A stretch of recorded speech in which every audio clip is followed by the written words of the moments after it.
After China's Evergrande Group, the most indebted real estate developer in the world, was formally deemed to be in default, one of China's largest ever debt restructurings is expected to take place in 2022, with the Communist Party now in charge. Hello, and welcome back to our channel. Today we'll be telling you about China's Evergrande Meltdown. Watch this video till the end, as you'll also find information about China's GDP. Don't forget to subscribe to our channel, and let's get started. Investors in Evergrande bonds are unsure of how much of their investment they will retain after the dust settles, even though the government's involvement allayed concerns about a chaotic collapse that would shock the global economy. To prevent social unrest, Evergrande is pressurized to complete hundreds of home projects that have already been pre-sold and to pay its employees. Evergrande, established in 1996, expanded through significant borrowing. With a $750 million issue, it sold the largest dollar bond at the time among Chinese real estate developers. Since then, the company has adopted a debt binge strategy to support growth, becoming China's fifth biggest developer by contracted sales and the highest dollar loan borrower among peers. Its website states that it owns 1,000 and more projects spread across 280 locations. The corporation announced a strategy in early 2021 to reduce its $100 billion debt load by mid-2023 after experiencing a liquidity crisis in 2020.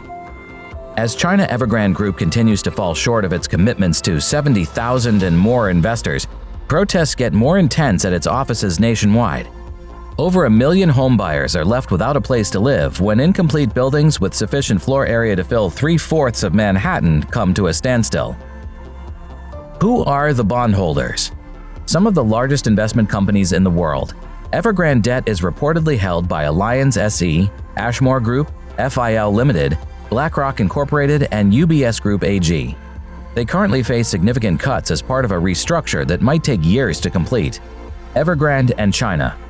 Property sales at Evergrande for the first time fell precipitously in 2021 in a minimum of 10 years, down 39% from the previous year, with sales essentially stagnant since October. It has the most liabilities among its Chinese competitors, totaling over $309 billion.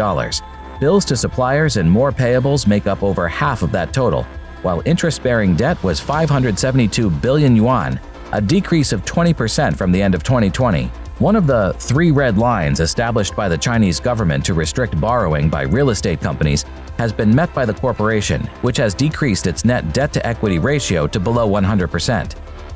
The most among Chinese developers, it has outstanding offshore dollar bonds totaling $19.2 billion. The company's guarantees on related party loans, such as opaque private placement bonds, pose another danger. Beijing's decision-makers are grappling with what to do about Evergrande, the Chinese real estate giant whose steady demise has captured the attention of the markets. The world's most indebted real estate developer is Evergrande. Nearly 2% of China's annual GDP is represented by liabilities on the company's balance sheet, while an additional 1% is represented by obligations off the balance sheet. If Chinese real estate developers, state-owned companies, local governments, and even average people did not all have overly high debt levels, this would not be as big of a problem. Regulators will have a much harder time handling the situation because moral hazards and debt issues have long plagued the Chinese economy.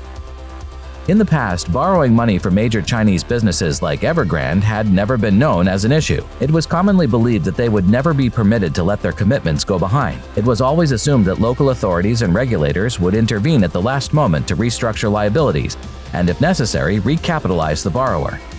As a result, the loan markets showed relatively little credit difference. Large, systemically significant borrowers received a flood of loans from banks, insurance firms, and bond funds. In other words, moral hazard supported the whole credit market. Because of this, Chinese officials have chosen to fight it out with Evergrande's creditors. They're attempting to change the nation's financial system by persuading Chinese lenders to become less willing to support unproductive investment projects by persuading lenders that they will not stand behind huge Chinese borrowers anymore. The regulators would encounter at least 3 significant subsequent issues. These include widespread financial hardship, tumultuous credit markets, and the contribution of debt to maintaining nominal GDP growth in China. Beijing appears to place little significance on residual growth as seen by its repeated attempts to limit it to the bare minimum required to meet the GDP growth objective. More crucially, China's debt history offers a verifiable justification for acknowledging that a large portion of latest investment has been misinvested. China watchers are playing out worst-case scenes as they consider how much suffering the Communist Party will put up with if Beijing permits Evergrande's downward spiral to continue unchecked, even though it is hard to tell for sure what would happen in that situation. As indications of financial contagion mount, pressure to act grows. We hope you found this video informative. Drop your review in the comment section below. Like and share this video, hit the bell icon, and stay tuned. Thank you.